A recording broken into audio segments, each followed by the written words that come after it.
আমি এটা হাতীৰ উৎপাতত থাকিব নোৱাৰা আছো ঘৰ ভাঙি দুৱাৰ ভাঙি মানুহ নাছিল গতিকে যদি মানুহ থাকিলে মানুহ মাৰি যাব কিন্তু মানুহটো জীয়াকৰ ঘৰত গেল জীয়াকৰ ঘৰৰ পৰা আমি এটা খানাজান গাঁৱত থাকিবৰ উপায় নাই তাই তাৰমানে ওচৰতে হাতী মাখা একদম 1-1.5 হাতী আহি পেলাই আমাক যিমান উপদ্ৰৱ কৰি আছে আমি অসহ্য হৈ গৈছে আমি থাকিবৰ উপায় নাই আৰু চলিগিলাখান অনাবৰত ৰাতি চিচিয়া দি হৈ আছে হেৰি আহে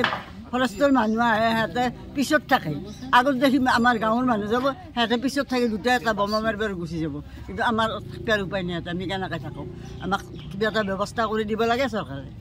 চৰকাৰে আমি ৰাস চাব যাবাই পৰা নাই আমাৰ গাঁৱৰ মানুহ কোনো খানাজানৰ মানুহ কোনো যাব পৰা নাই ৰাস চব খেতি হাতী খেদাওঁতে কোনো মতা মানুহ ৰাতি শুব পৰা নাই চব ৰাস্তাত মাইকী লৈ বহি বহি থাকে বিচনাত উপায় নাই উপায় নহয় ৰাতি 3টা বজাত ৰাতি আপুনি আছিল নে মই নাই মই ছোৱালীৰ ঘৰত গৈছোঁ সম্পূৰ্ণ মানে ঘৰটো ভাঙি পেলাইছে গোটা ভাঙিছে এতিয়া মই কেনেকৈ ভাল কৰোঁ কোনে দে বেটাকেইটাও এৰি গুচি গ'ল মোৰ কাৰণে আপুনি ঘৰটোত অকলে থাকে নেকি অকলে আছিলোঁ মাত দিয়া মানুহ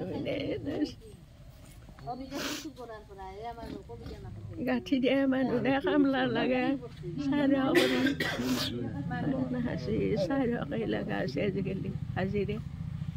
কেনেকৈ কি কৰোঁ মই কেনেকৈ থাকোঁ ঘৰটোত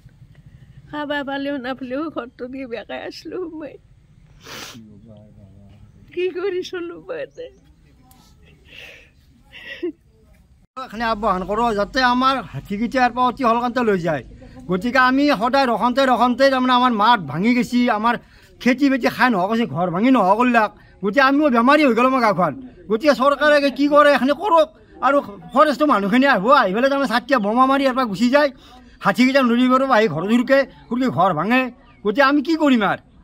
গতিকে আমিতো আৰু থকা উপায় নোহোৱা হৈছে গতিকে চৰকাৰে আমাক কি কৰে কি উপায় দিয়ে দিয়ক আৰু গতিকে এখনিয়ে মই ক'ব লগা মই ক'লোঁ চৰকাৰক